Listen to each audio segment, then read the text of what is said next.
राधे राधे दोस्तों, मेरा नाम है रिंकी सिंह। मैं बिहार के छोटे से गांव में रहती हूँ और आप सभी को नव वर्ष की हार्दिक शुभकामनाएं। 2026 आपके लिए बहुत सारी खुशियां लेकर आए। ठीक है, ऐसे मैं ऐसे विश नहीं कर रही हूँ। मैं आपको एक छोटी सी स्टोरी सुनाऊंगी। अगर आपने इस स्टोरी को ध्यानपूर्वक सुना, पेशेंस से सुना, लास्ट तक सुना, तो आप बहुत बड़ी सीख लेके जाओगे। आपको न्यू ईयर तो सबने विश किया होगा। अगर आप मेरी इस वीडियो तक पहुंचे हो, अगर अगर आपको आपको ये वीडियो मिली है तो आपको जीवन बहुत कुछ सिखाना चाहती है, तो मेरी स्टोरी को ध्यान से और कान लगा के सुने। तो होता है ऐसा है फ्रेंड्स, एक बुजुर्ग होते हैं। ठीक है, वो अपनी फैमिली के साथ एक गाँव में रहते हैं। उनकी फैमिली में उनके बच्चे होते हैं, पत्नी होती है और वो खुद भी होते हैं। जो बुजुर्ग होते हैं ना, उनके पास सोने की थाली होती है। वो बक्से में छुपा के रखते हैं उस थाली को।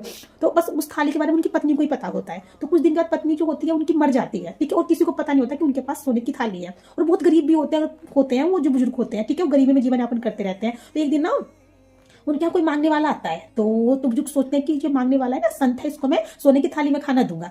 तो होता ऐसा है कि फिर वो बक्से में खोलने के लिए मतलब खोलने जाते हैं, सोने की थाली बक्से से निकालने चाहते हैं। फिर वो सोचते हैं, अरे ये तो गली गली मांगता रहता है, इसको क्या ही सोने की थाली में खिलाऊं। तो नॉर्मल थाली में खिला के उसको विदा कर देते हैं।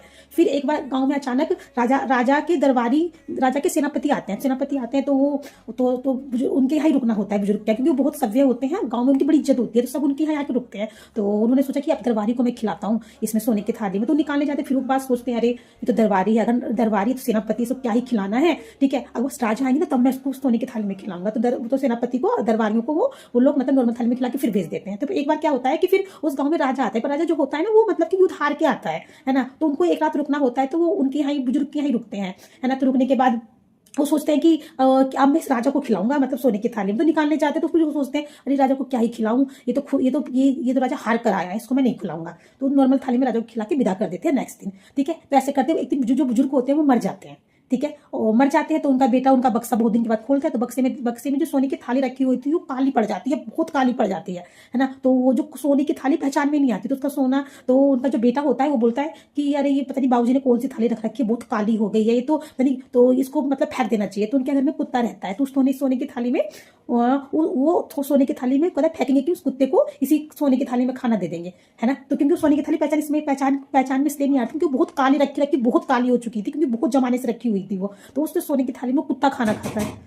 तो आपने इस स्टोरी से क्या सीखा, है ना। ये कोई स्टोरी नहीं है, ये हमारे आम आम जो जीवन में हमारे होता है वही है, कोई स्टोरी नहीं है। हम इस स्टोरी से क्या सीख सकते हैं? इस स्टोरी से हम ये सीख सकते हैं कि अच्छा टाइम कभी भी नहीं आता, अच्छा टाइम को लाना पड़ता है ना। तो वो सोने की थाली ऐसी रखी रह गई और वो चले गए, है ना। और एंड में सोने की थाली में कुत्ते ने ही खाना खाया, है ना। तो हमारे पास जब हमें अपने टाइम, हमारा टाइम आता नहीं, हमें टाइम लाना पड़ता है। इसलिए आप जो भी करना चाहते हैं कर लीजिए, है ना। अपना अच्छा टाइम कभी आएगा नहीं, लाना पड़ेगा। उसके लिए हमें मेहनत करनी पड़ेगी। और न्यू साल पे हम बस यही कहना चाहूंगी कि आप